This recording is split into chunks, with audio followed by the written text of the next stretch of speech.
Hello students. बच्चों ਅਸੀਂ पढ़ रहे सी प्रोफैसर मोहन सिंह की लिखी हुई कविता ताज महल ਜਿਹੜੀ कि उन्होंने समाजवादी सोच का प्रगटावा करती है। ਅਤੇ मैं ਤੁਹਾਨੂੰ ਦੱਸਿਆ ਸੀ कि ताज महल कविता ਨੂੰ ਮੁੱਖ ਰੂਪ ਵਿੱਚ ਉਹਨਾਂ ਨੇ ਦੋ ਹਿੱਸਿਆਂ ਵਿੱਚ ਵੰਡਿਆ ਹੈ। ਪਹਿਲੇ ਹਿੱਸੇ ਵਿੱਚ ਉਹ ਤਾਜ ਮਹਿਲ ਦੀ ਖੂਬਸੂਰਤੀ ਦਾ ਵਰਣਨ ਕਰਦੇ ਨੇ, ਜਿਹਦੇ ਕਰਕੇ ਕਿ ਤਾਜ ਮਹਿਲ ਜਾਣਿਆ ਜਾਂਦਾ ਹੈ, ਵਿਸ਼ਵ ਪ੍ਰਸਿੱਧ ਹੈ।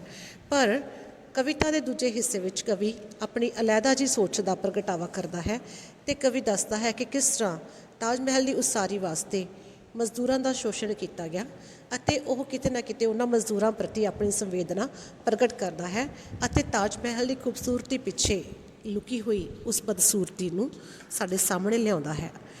ਪਹਿਲੇ ਪੈਰੇ ਦੇ ਵਿੱਚ ਅਸੀਂ ਪੜ੍ਹਿਆ ਸੀ ਕਿ ਕਿਸ ਤਰ੍ਹਾਂ ਕਵੀ ਨੇ ਚਾਂਦਨੀ ਰਾਤ ਵਿੱਚ ਤਾਜ महल ਦੀ ਖੂਬਸੂਰਤੀ ਨੂੰ ਪ੍ਰਗਟਾਇਆ ਹੈ ਕਿ ਕਿਸ ਤਰ੍ਹਾਂ ਚਾਂਦਨੀ ਰਾਤ ਦੇ ਵਿੱਚ ਤਾਜ ਮਹਿਲ ਸੁੰਦਰ ਲੱਗਦਾ ਹੈ। ਉੱਥੋਂ ਦਾ ਆਲਾ ਦੁਆਲਾ ਦਰਖਤ पौधे, जमुना नदी के कंढे, जमुना का पानी और जमुना नदी के पानी में पैंदा ताज महल का परछावां इस तरह लगता है कि जिवें सारे सो रहे होण। इत्थों तक असी पढ़ लिया सी, ਇਹਦਾ पहला हिस्सा सी। ਅਤੇ उस तो बाद कवि ये भी कहता कि सारे चौगिरदे दे विच ਜਿਹੜਾ कि सारा आला दुआला सो रहा है, मैं इकल्ला एक जाग रहा हाँ ਅਤੇ मैं ताज महल की खूबसूरती का आनंद माण रहा हाँ ਅਤੇ शाहजहां दे इस इमारत साजी की कला प्रति ਉਹਦੀ ਜਿਹੜੀ समझ है, सोझी है, ਉਹਨੂੰ ਮੈਂ ਉਹਨੂੰ ਸਲਾਹਤਾ ਕਰ ਰਿਹਾ, ਉਹਨੂੰ ਵੜਿਆ ਰਿਹਾ, ਉਹਦੀ ਪ੍ਰਸ਼ੰਸਾ ਕਰ ਰਿਹਾ ਮਾਣੀ ਮਨ ਵਿੱਚ।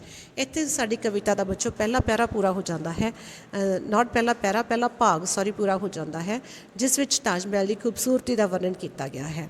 ਇਸ ਤੋਂ ਬਾਅਦ ਸ਼ੁਰੂ ਹੁੰਦਾ ਹੈ ਕਵਿਤਾ ਦਾ ਦੂਜਾ ਹਿੱਸਾ, ਜਿਸ ਵਿੱਚ ਕਵੀ कल्पना करता है कि किस तरह मजदूरों पर तशद्दद किया गया, किस तरह उन्होंने तो वगार कराई गई, किस तरह कुट कुट के दिन रात उन्होंने मजदूरी करने लिए मजबूर किया गया ताकि इस लासानी इमारत की जी है आप कहेंगे उसारी हो सके। दूसरा भाग साडा शुरू होता है, इन्ने नूं गुंबद दा आंडा टोटे टोटे होया, चीकां कूकां ते फरियादां जा अंबर नूं छोया। कवि कहता कि जिस वेले मैं रात को जाग रहा सी, ताज महल की खूबसूरती की प्रशंसा कर रहा सी, तो मेरी सोच दे विच ताज महल का गुंबद डोम जिहड़ा सी ओह टुट गया, टोटे टोटे हो गया अते उस विचों उच्ची उच्ची चीकन दी, कूकन दी अते फरियादा करन दीआं आवाज़ां, चीकण कूकणा अते फरियादा दी आवाज़ जिहड़ी सी ओह अंबरां नूं छूण लगी।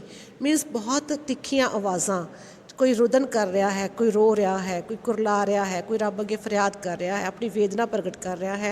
कुछ इस तरह दी आवाज़ां का एहसास उन्होंने होंदा है कि ताज महल इस डोम दे विच, इस गुंबद दे विचों इस तरह दी आवाज़ां आ रही ने, ये आवाज़ां उहदे कन्नी पैंदियां ने ਅਤੇ ਨਾਲ ਹੀ ਇੱਕ ਤਸਵੀਰ ਉਹਦੀਆਂ ਅੱਖਾਂ ਦੇ ਕੇ ਆ ਜਾਂਦੀ ਹੈ, ਹੜ ਮਜ਼ਦੂਰ ਨਹੀਂ ਆਂਦਾ ਵਗਿਆ ਨਾਲ ਮਜ਼ਦੂਰ ਹਜ਼ਾਰਾਂ, ਚੁੱਕੀ ਕਈਆਂ ਦੁਰਮਟ ਤੇ ਸੇ ਬੱਜੇ ਵਿੱਚ ਵਗਾਰਾਂ। ਉਹਨਾਂ ਦੀਆਂ ਕੂਕਣ ਚੀਕਣ ਅਤੇ ਰੋਣ ਦੀਆਂ ਆਵਾਜ਼ਾਂ, ਮਜ਼ਦੂਰਾਂ ਦੀਆਂ ਆਵਾਜ਼ਾਂ ਦੇ ਨਾਲ ਉਹਨੂੰ ਇੱਕ ਦ੍ਰਿਸ਼ ਉਹਦੀਆਂ ਅੱਖਾਂ ਦੇ ਕੇ ਆ ਜਾਂਦਾ ਹੈ ਕਿ ਹਜ਼ਾਰਾਂ ਮਜ਼ਦੂਰ ਅਤੇ ਮਜ਼ਦੂਰਨੀਆਂ ਉਸਾਰੀ ਦੇ ਸੰਦ ਕਈਆਂ ਦੁਰਮਟ ਅਤੇ ਤੇਸੇ ਚੱਕ ਕੇ ਵਗਾਰ ਵਿੱਚ ਵੱਜੇ ਹੋਏ ਆਪਣਾ ਕੰਮ ਕਰ ਰਹੇ ਹਨ। ਵਗਾਰ ਬੱਚੋ ਉਹ ਉਸ ਨੂੰ ਕਿਹਾ ਜਾਂਦਾ ਹੈ ਉਹ ਕੰਮ ਜਿਹਦੇ ਬਦਲੇ ਸਾਨੂੰ ਮਿਹਨਤਾਨਾ ਨਹੀਂ ਮਿਲਦਾ। ठीक है, तो कवि के अगे एक दृश्य की आता है कि हज़ारां मजदूर ते मजदूरनियां वगार विच बजे हुए काम कर रहे हैं ताज महल की उसारी का। उन्होंने अपने हाथों में कई दुरमट ते तेसे चुके हुए हैं अते उन्हां तो जबरदस्ती काम करवाया जा रहा है अते उन्हां दे रोण चीकण कुरलाउण की आवाज़ आसमान नूं पाड़दी होवे जिवें।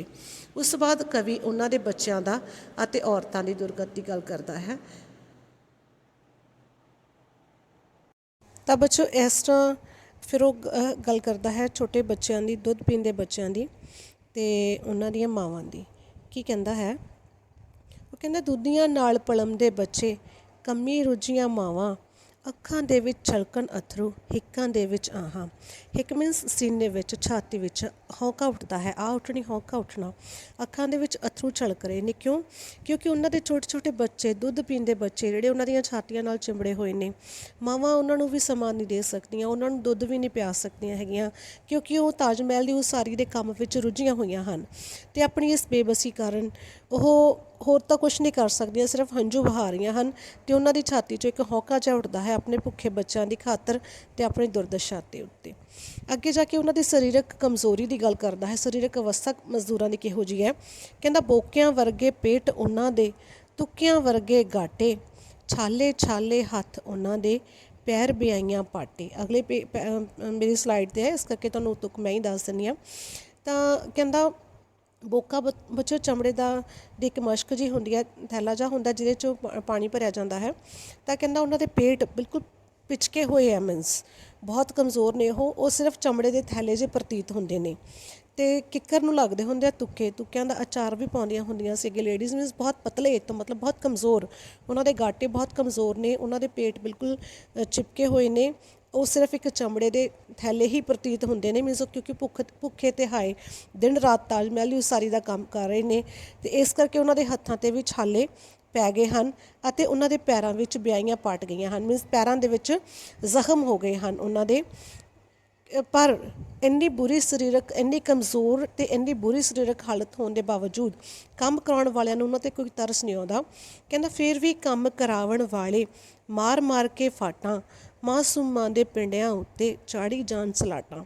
ਸ਼ਾਹਜਹਾਂ ਦੇ ਜੋ ਕਰਮਚਾਰੀ ਹੈ, ਜਿਨ੍ਹਾਂ ਨੂੰ ਉਸਾਰੀ ਦਾ ਕੰਮ ਦੀ ਦੇਖ ਰੇਖ ਦਾ ਕੰਮ ਸੌਂਪਿਆ ਹੋਇਆ ਹੈ, ਕਹਿੰਦਾ ਫਿਰ ਵੀ ਉਹ ਉਹਨਾਂ ਨੂੰ ਛਾਂਟੇ ਮਾਰ ਮਾਰ ਕੇ ਉਹਨਾਂ ਤੋਂ ਕੰਮ ਕਰਾ ਰਹੇ ਨੇ, ਔਰ ਇੰਨੀ ਬੁਰੀ ਤਰ੍ਹਾਂ ਕੁੱਟਿਆ ਜਾ ਰਿਹਾ ਵਿਚਾਰੇ ਗਰੀਬ ਮਜ਼ਦੂਰਾਂ ਨੂੰ ਕਿ ਉਹਨਾਂ ਦੇ ਮਾਸੂਮ ਜਿਹੇ ਪਿੰਡਿਆਂ ਉੱਤੇ ਉਸ ਕੁੱਟ ਦੇ ਸਲਾਟਾਂ ਮੀਨਸ ਨਿਸ਼ਾਨ ਪੈ ਰਹੀਆਂ ਨੇ, ਲਾਸਾਂ ਪੈ ਰਹੀਆਂ ਨੇ, ਨਿਸ਼ਾਨ ਪੈ ਰਹੇ ਨੇ। ਕੰਮ ਕਰਾਉਣ ਵਾਲੇ ਕੁੱਟ ਕੇ ਉਹਨਾਂ ਨੂੰ ਬੇਰਹਿਮੀ ਨਾਲ ਕੁੱਟ ਕੇ ਉਹਨਾਂ ਤੋਂ ਕੰਮ ਕਰਾ ਰਹੇ ਨੇ, ਜਦ ਕਿ ਉਹ ਭੁੱਖੇ ਤਿਹਾਏ ਪਹਿਲਾਂ ਹੀ ਤਾਜ ਮਹਿਲ ਦੀ ਉਸਾਰੀ ਵਿੱਚ ਦਿਨ ਰਾਤ ਲੱਗੇ ਹੋਏ ਹਨ, ਬੜੇ ਕਮਜ਼ੋਰ ਹਨ, ਹੱਥ ਪੈਰ ਜ਼ਖਮੀ ਹੋਏ ਹਨ, ਫਿਰ ਵੀ ਉਹਨਾਂ ਦੀ ਇਸ ਹਾਲਤ 'ਤੇ ਤਰਸ ਨਹੀਂ ਕਰ ਰਹੇ ਹੈਗੇ ਅਤੇ ਉਹਨਾਂ ਤੋਂ ਬੁਰੀ ਤਰ੍ਹਾਂ ਕੰਮ ਲਿਆ ਜਾ ਰਿਹਾ ਹੈ।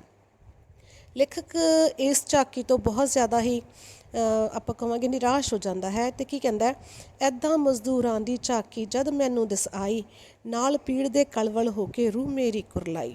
ਕਹਿੰਦਾ ਇਸ ਤਰ੍ਹਾਂ ਗਰੀਬ ਭੁੱਖੇ ਤਿਹਾਏ ਜ਼ਖਮੀ ਮਜ਼ਦੂਰਾਂ ਦੀ ਕੁੱਟ ਖਾਂਦੇ ਵਗਾਰ ਵਿੱਚ ਵੱਜੇ ਮਜ਼ਦੂਰਾਂ ਦੀ ਜਿਹੜੀ ਜਦੋਂ ਇਹ ਝਾਕੀ ਹੈ ਮੇਰੀਆਂ ਅੱਖਾਂ ਦੇ ਅੱਗੇ ਆਈ, ਇਹ ਦ੍ਰਿਸ਼ ਮੇਰੀਆਂ ਅੱਖਾਂ ਦੇ ਆਇਆ ਤਾਂ ਮੇਰੀ ਰੂਹ ਕੁਰਲਾ ਉੱਠੀ।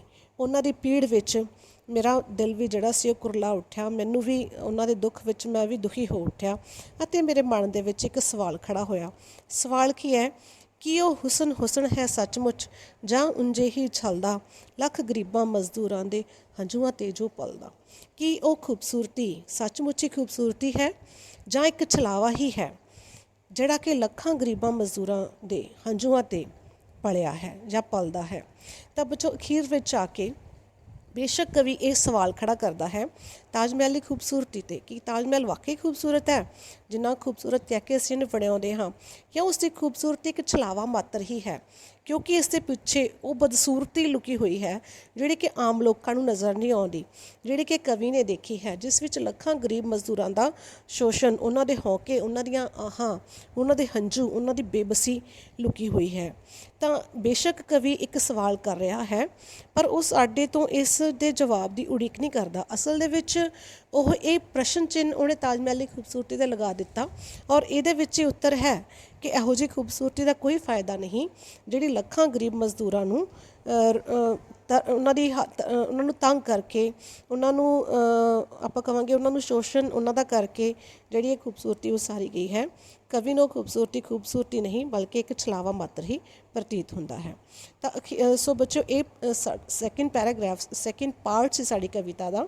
ਮਤਲਬ ਤਾਜ ਮਹਿਲ ਦੀ ਖੂਬਸੂਰਤੀ ਅਕਸਰ ਹੀ ਸਰਾਹੀ ਗਈ ਹੈ, ਅਕਸਰ ਹੀ ਦੇਖੀ ਗਈ ਹੈ, ਉਹਦੇ ਤੇ ਬਾਰੇ ਲੇਖ ਅਤੇ ਕਸੀਦੇ ਉਹਦੇ ਪੜ੍ਹੇ ਗਏ ਨੇ। ਤਾਂ ਪ੍ਰੋਫੈਸਰ ਮੋਹਨ ਸਿੰਘ ਵਰਗੇ ਬਹੁਤ ਘੱਟ ਕਵੀ ਹੋਏ ਨੇ ਜਿਨ੍ਹਾਂ ਨੇ ਇਸ ਤਾਜ ਮਹਿਲ ਦੀ ਬਦਸੂਰਤੀ ਨੂੰ ਉਘਾੜ ਕੇ ਸਾਹਮਣੇ ਲੈ ਕੇ ਆਉਂਦਾ ਹੈ। ਸਾਹਿਬ ਲੁਧਿਆਣਵੀ ਨੇ ਵੀ ਆਪਣੇ ਗੀਤ ਦੇ ਵਿੱਚ ਤਾਜ ਮਹਿਲ ਦੀ ਇਸ ਖੂਬਸੂਰਤੀ 'ਤੇ ਸਵਾਲ ਖੜਾ ਕੀਤਾ ਸੀ। ਤਾਂ ਇਹ ਸਮਾਜਵਾਦੀ ਸੋਚ ਦਾ ਪ੍ਰਗਟਾਵਾ ਹੈ। ਕਵਿਤਾ ਦਾ ਪਹਿਲਾ ਭਾਗ ਤਾਜ ਮਹਿਲ ਦੀ ਖੂਬਸੂਰਤੀ ਦਾ ਵਰਣਨ ਹੈ, ਦੂਜੇ ਭਾਗ ਦੇ ਵਿੱਚ ਮਜ਼ਦੂਰ ਯਾਨੀ ਕਿ ਸ਼ੋਸ਼ਿਤ ਵਰਗ ਦੇ ਹੱਕਾਂ ਦੀ ਗੱਲ ਕੀਤੀ ਗਈ ਹੈ। ਸੋ ਬੱਚੇ ਤੁਹਾਨੂੰ ਪ੍ਰਸੰਗ ਸਹਿਤ ਵਿਆਖਿਆ ਆਉਣੀ ਹੈ ਅਤੇ ਵੈਰੀ ਸ਼ਾਰਟ ਕੁਐਸਚਨਸ ਆਉਣੇ ਆ। ਪਲੀਜ਼ ਇਸ ਵੀਡੀਓ ਦਾ ਪਹਿਲਾ ਪਾਰਟ ਅਤੇ ਦੂਜਾ ਪਾਰਟ ਦੋਨੋਂ ਦੇਖ ਕੇ ਇਹਨੂੰ ਰਿਵਾਈਜ਼ ਕਰੋ। ਅਗਰ ਕੋਈ ਪ੍ਰੋਬਲਮ ਹੋਈ ਤਾਂ ਔਨਲਾਈਨ ਜ਼ੂਮ ਸੈਸ਼ਨ ਦੇ ਵਿੱਚ ਪੁੱਛ ਲੈਣਾ। ਉਦੋਂ ਤੱਕ ਪਲੀਜ਼ ਆਪਣੇ ਘਰ ਰਹੋ, ਸੁਰੱਖਿਅਤ ਰਹੋ। ਧੰਨਵਾਦ।